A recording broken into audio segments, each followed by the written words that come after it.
Hello everyone, स्वागत है आप सभी लोगों का ऑनलाइन प्रेप में। तो आज के इस करंट अफेयर की क्लास में हम लोग इम्पॉर्टेंट क्वेश्चन का सेट 12 सॉल्व करेंगे जो कि बाइलिंगुअल होगा। और आप लोगों ने देखा होगा कि रिसेंट में हम लोगों ने और भी क्लासेस यानी लगभग जितने भी क्वेश्चंस आप लोगों के एग्जाम में एक्सपेक्टेड हैं या एग्जाम में बन सकते हैं उन सब पर फोकस रहेगा। इससे पहले भी ढेर सारी क्लासेस करंट अफेयर की जा चुकी हैं। आप अगर उन्हें नहीं देखे हैं तो आप प्लेलिस्ट में जाकर देख सकते हैं। प्लेलिस्ट बना दी गई है करंट अफेयर की, उसको जाकर आप देख लें।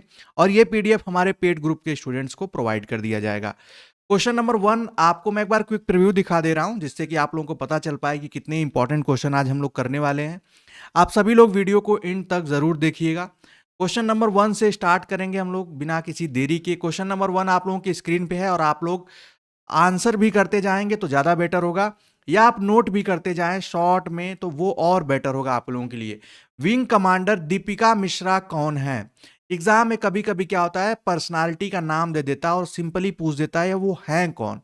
तो आपको ऑप्शन के अकॉर्डिंग आंसर करना होगा। भारतीय वायुसेना में पहली महिला पायलट है, या वीरता पदक प्राप्त करने वाली पहली महिला वायुसेना अधिकारी हैं, या भारतीय वायुसेना प्रमुख हैं, या पहली महिला लड़ाकू विमान पायलट हैं। तो जो राफेल पायलट हम लोगों ने पिछले ही सेट में किया था, सेट 11 में, वो शिवांगी सिंह मैंने बताया था। यहाँ पे डी होगा नहीं, सी होगा नहीं। राइट आंसर जो होगा ऑप्शन बी होगा, ध्यान रखिएगा। और जब महिला पायलट की बात की जाएगी तो उसमें भावना कांत का नाम आता है। राइट आंसर ऑप्शन बी होगा। दीपिका मिश्रा को रिसेंट में वीरता पदक प्राप्त यानी प्रदान किया गया है। तो ये आप सभी लोग फैक्ट याद रखेंगे। और अगर डेट की बात की जाए तो ये 20 अप्रैल को ये पदक इनको प्रदान किया गया है। ये डेट इंपॉर्टेंट हो जाती है अगर ऐसे देखा जाए तो। बहुत इंपॉर्टेंट क्वेश्चन है। क्वेश्चन नंबर सेकंड आप लोगों की स्क्रीन पे है और आप सभी लोग इसका आंसर कर सकते हैं। क्वेश्चन नंबर देखिए, सेकंड पे लिखा है what is the PSLV C55, यानी पीएसएलवी C55 क्या है? एग्जाम में जितनी भी ऐसी सैटेलाइट्स हैं और ऐसे जितने भी लॉन्चेस हैं उनके नाम इसी तरीके से क्वेश्चन में पूछे जाते हैं। आप सभी लोग गेस करिए क्या हो सकता है आंसर क्वेश्चन नंबर सेकंड का।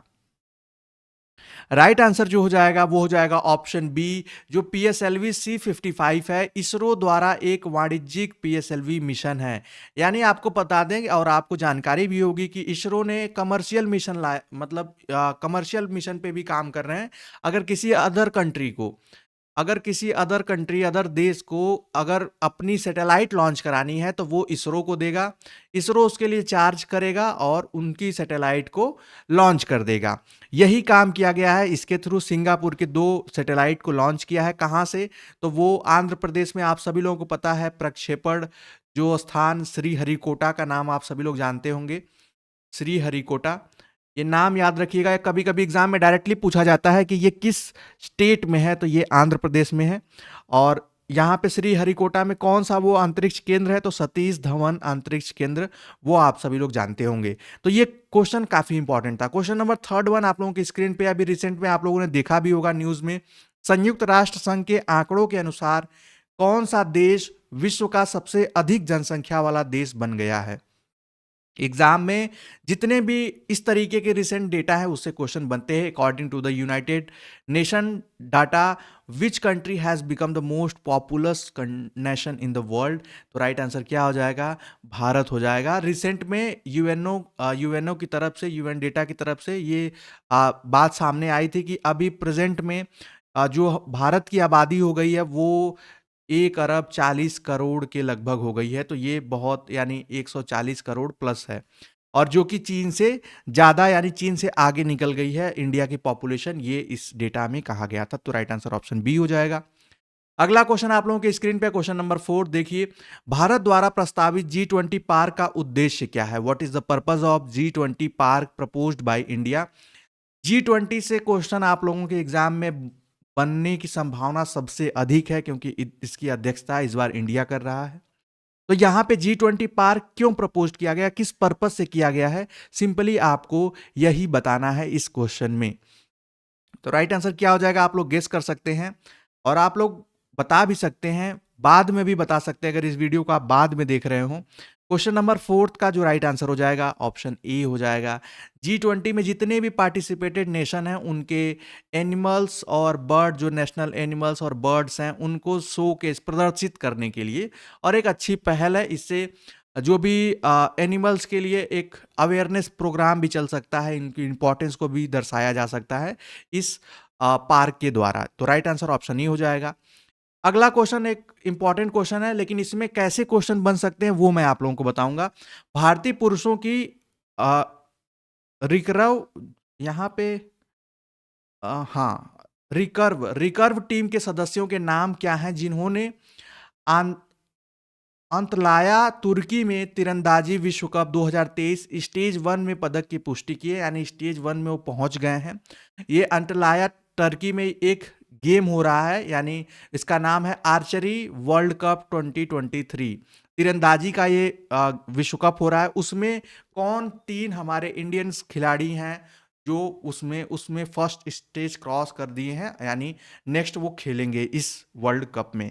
आप गेस कर सकते हैं। बहुत अच्छा क्वेश्चन है, एग्जाम में आप लोगों के स्पोर्ट्स से क्वेश्चन कई बार पूछे जाते हैं। राइट आंसर जो हो जाएगा ऑप्शन डी हो जाएगा। अतनु दास, बी धीराज और तरुणदीप राय। आपको बता दें एग्जाम में अगर ऐसे क्वेश्चन नहीं बनता है तो सिंपली दे देगा कि अतनु दास किस खेल से संबंधित हैं। और आपको सिंपली आपको ऑप्शन में दिख जाएगा, उसमें ढेर सारा हो जाएगा, क्रिकेट, हॉकी, आर्चरी या स्विमिंग, कुछ भी इस तरीके के 4 ऑप्शन आ जाएंगे। तो आप ध्यान रखिएगा, अतनु दास जो है वो आर्चरी गेम से संबंधित है। ये एग्जाम में क्वेश्चन आया हुआ है, इसलिए आपको बताना जरूरी। जैसे देखिए यहाँ पे हिमा दास रहता तो दौड़ से, ये सारी चीजें आपको एक बार देखनी होगी। क्वेश्चन नंबर 6 काफी इंपॉर्टेंट है। अप्रैल 2023 में केंद्रीय गृह मंत्री अमित शाह की उपस्थिति में किन 2 भारतीय राज्यों ने अंतर राज्य सीमा विवाद को सुलझाने के लिए एक समझौते पर हस्ताक्षर किया?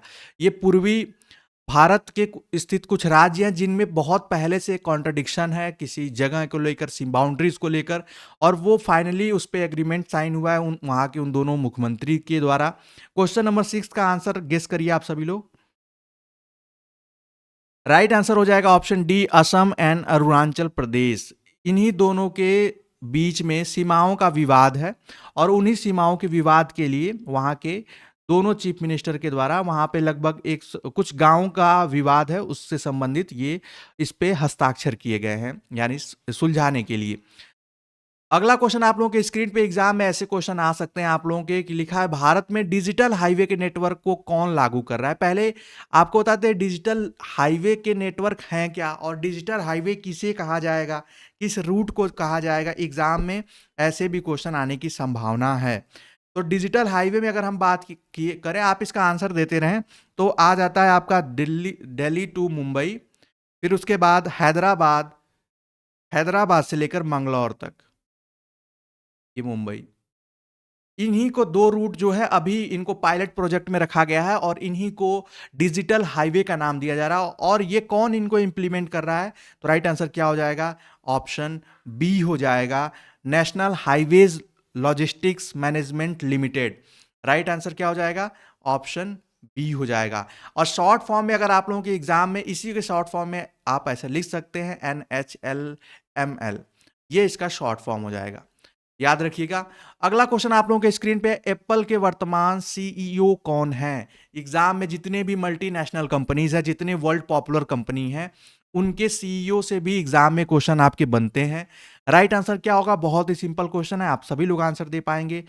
ऑप्शन बी, टीम कुक जो है अभी वर्तमान में ये एप्पल के सीईओ है। और अभी एप्पल की बात क्यों चल रही है? क्योंकि एप्पल ने अपने कई स्टोर इंडिया में ओपन किए हैं, तो इसलिए हो सकता है एग्जाम में आपके इससे क्वेश्चन बने। क्वेश्चन नंबर 9 पे आते हैं, पर्वतमाला परियोजना क्या है? आंसर करेंगे व्हाट इज द पर्वतमाला परियोजना। और एग्जाम में ऐसे जितने भी प्रोजेक्ट हैं उसका नाम एज इट इज दे दिया जाता है, और आपको ऑप्शन के अकॉर्डिंग आंसर करना होता है। आंसर करिए क्वेश्चन नंबर 9 का।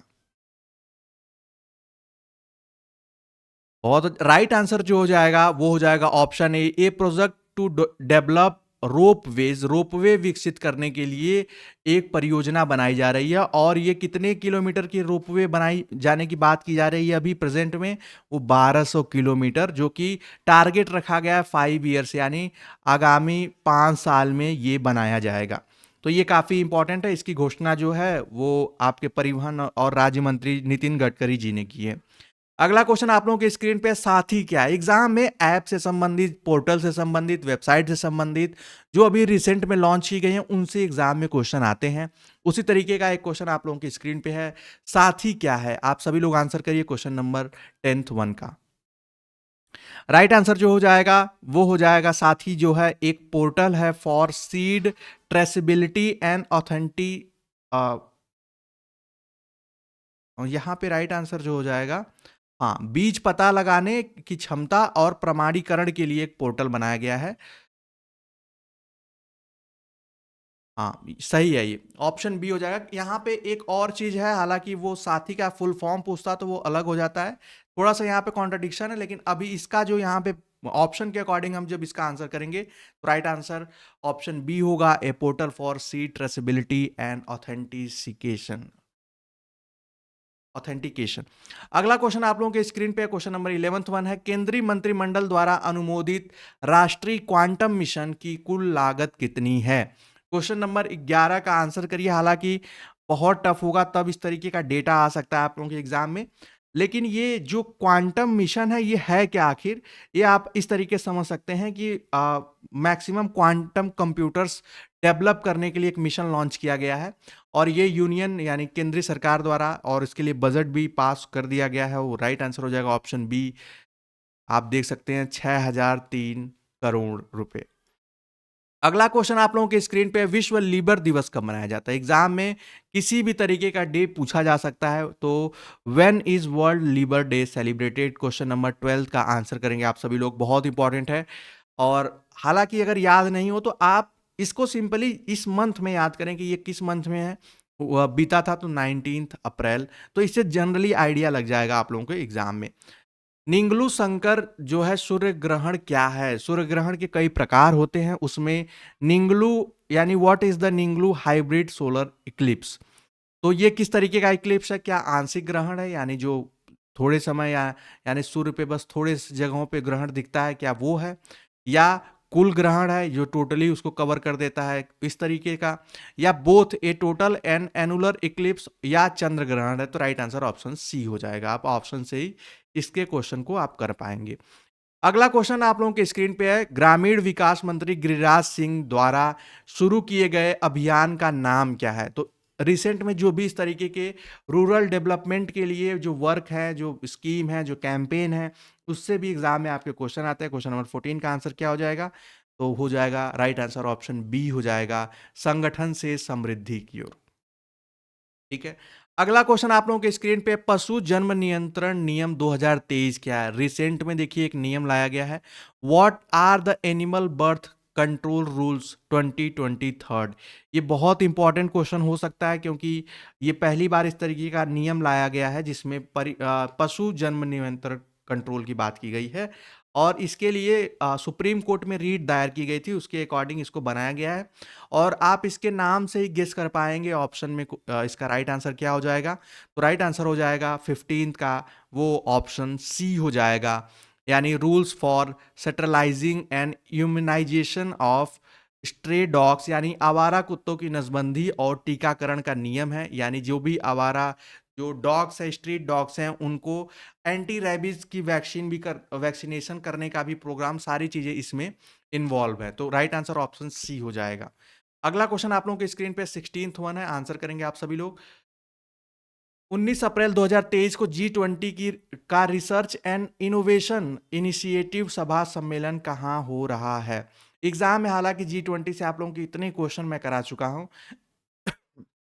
सॉरी। तो आप सभी लोग इसका आंसर करेंगे क्वेश्चन नंबर 16 का, कि इस तरीके का जो research and innovation initiative gathering है वो कहाँ पे हो रही है? तो वो Dharamshala, option C will be the right answer. अगला आप सभी लोगों के सामने क्वेश्चन है, बहुत इंपॉर्टेंट है, क्वेश्चन नंबर 17 है, कर्मचारी चयन आयोग द्वारा हिंदी और अंग्रेजी के अलावा 13 क्षेत्रीय भाषाओं में कौन सी 2 परीक्षाएं आयोजित की जाएंगी? यानी अभी तक आप लोगों ने देखा होगा कि एसएससी का जो एग्ज़ाम होते थे, वो बेसिकली 2 ही लैंग्वेज में होते थे, लेकिन इस बार डिसाइड किया गया कि उनको 13 डिफरेंट डिफरेंट रीजनल लैंग्वेज में कंडक्ट कराया जाएगा। तो वो कौन-कौन से एग्ज़ाम होंगे? आप देख लीजिए SSC CGL, JEE, MTS, CHSL, steno या जीडी या SSC selection post. Right answer क्या हो जाएगा? आप लोग कॉम्पिटिटिव एग्ज़ाम की प्रिपरेशन करते हैं तो आप लोगों को जनरली आइडिया होना चाहिए। राइट आंसर हो जाएगा ऑप्शन बी। एसएससी, एमटीएस और सीएचएसएल के लिए ये पहले योजना लाई जा रही है, यानी पहले इनमें कंडक्ट कराया जाएगा। हो सकता है फ्यूचर में और भी एग्ज़ाम में ये डिफरेंट लैंग्वेजेज़ में कंडक्ट कराया जाए एग्ज़ाम। अगला क्वेश्चन आप लोगों के स्क्रीन पे, नित्या श्री सुमति ने पैरा बैडमिंटन इंटरनेशनल टूर्नामेंट 2023 में किस श्रेणी में स्वर्ण पदक जीता है? तो नित्या श्री सुमति जो है, ये नाम याद रखिएगा, ये किससे संबंधित है? पैरा बैडमिंटन प्लेयर है। अब इसमें आप सभी लोगों को आंसर करना है क्वेश्चन नंबर 18 का कि वो किसमें इन्होंने जीता है। तो इसका आंसर हो जाएगा ऑप्शन डी हो जाएगा, स्टैंडिंग एंड शॉर्ट स्टेचर, यानी खड़े छोटा कद में, ये उसमें कैटेगरी होती होगी और उस कैटेगरी में इन्होंने ये स्वर्ण पदक यानी गोल्ड मेडल जीता है। अगला क्वेश्चन आप लोगों के स्क्रीन पे क्वेश्चन नंबर 19 का आंसर करेंगे। सौराष्ट्र तमिल संगमम का आयोजन किस पहल के तहत किया जा रहा है? तो ये काफी इंपॉर्टेंट है, किस पहल के तहत किया जा रहा है। आप लोगों ने देखा होगा तमिल संगम काशी में भी हुआ था, यानी वाराणसी में, उसी तरीके से सौराष्ट्र तमिल संगम का आयोजन ऑप्शन ए हो जाएगा, एक भारत श्रेष्ठ भारत इनिशिएटिव के अंतर्गत किया जा रहा है, यानी सभी कल्चर्स को, सबको, सभी लोगों तक वो पहुंचे, सभी लोग उस कल्चर को समझें, जाने, एक दूसरे को समझें। क्वेश्चन नंबर 20 आप लोगों के स्क्रीन पे, अग्निवीरों की भर्ती के लिए कौन सी कंपनी भारतीय सेना की कंप्यूटर आधारित ऑनलाइन परीक्षा के लिए सहायता प्रदान कर रही है? एग्जाम में आपके ऐसे क्वेश्चन कई बार आए हैं। आपको बता दें, अगर एग्जाम कंडक्टिंग कंपनीज की बात करें तो उसमें सबसे पहले नाम आता है, यानी टॉप में आता है टीसीएस का, इन्फोसिस का भी नाम आ जाता है। लेकिन ये जो एग्जाम कंडक्ट करा रही है, और इसमें जैसे एनटीए जो है वो भी एक तरीके से नेशनल टेस्टिंग एजेंसी, वो भी एग्जाम कंडक्टिंग एजेंसी है। लेकिन जो अग्निवीर के लिए जो एजेंसी अभी वर्क कर रही है उसका नाम है education consultancy service India limited, और शॉर्ट फॉर्म में हो सकता है अगर आपको ऑप्शन दिख जाए ECSIL, तो राइट आंसर आप ऑप्शन डी को टिक करेंगे। अगला क्वेश्चन आप लोगों के स्क्रीन पे है, फेमिना मिस वर्ल्ड, जो miss India miss India world 2023 का खिताब किसने जीता है? एग्जाम में इससे भी क्वेश्चन बनते हैं, आप सभी लोगों के सामने ऑप्शन है, और आप लोगों ने अभी रिसेंट आपने देखा होगा कि ये इम्फाल में ये आयोजित किया गया था, ये पूरा जो भी इसका एडिशन था, और ये आपको बताना है कि इसका राइट आंसर क्या होगा, और इससे ये भी पता चल जाएगा कि जो भी इस बार चुनी गई हैं वो मिस वर्ल्ड 2024 में रिप्रेजेंट करेंगी इंडिया को। तो राइट आंसर क्या हो जाएगा? Nandini Gupta. Option C will be the right answer, ये आप ध्यान रखिएगा। अगला क्वेश्चन, क्वेश्चन नंबर 22 है, भारत द्वारा निर्मित बूजी ब्रिज किस देश में स्थित है? यानी इंडिया कुछ अदर कंट्रीज में भी ब्रिज का निर्माण कर रही है, तो बूजी ब्रिज जो है build by India is located in which country? इसका राइट आंसर क्या हो जाएगा? तो वो हो जाएगा Mozambique. Option B will be the right answer. अगला क्वेश्चन आप लोगों के स्क्रीन पे है, कजाकिस्तान के अस्ता अस्ताना में एशियाई कुश्ती चैंपियन 2023 में पुरुषों के 57 किलोग्राम फ्री स्टाइल श्रेणी में स्वर्ण पदक किसने जीता? तो रिसेंट में इस तरीके के जो भी आप चैंपियनशिप्स हैं, उससे एग्जाम में स्पोर्ट से बहुत ज़्यादा क्वेश्चन पूछे जाते हैं, इस बीच हम लोगों ने देखा।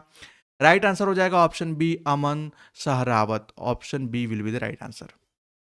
अगला क्वेश्चन आप लोगों के स्क्रीन पे है, जुपिटर आईसी मून्स एक्सप्लोरर यानी ज्यूस परियोजना क्या है? अगर एग्जाम में आप लोगों के आ जाए कि ज्यूस क्या है, JUIC, जूस भी आप इसको बोल दें, ये परियोजना क्या है? तो यहाँ पे देखिए फुल फॉर्म इसका ऑलरेडी लिखा है, जुपिटर आईसी मून्स एक्सप्लोरर, और ये एक प्रोजेक्ट है, ये किसके द्वारा चलाया जा रहा है? आप ऑप्शन के अकॉर्डिंग आंसर करेंगे।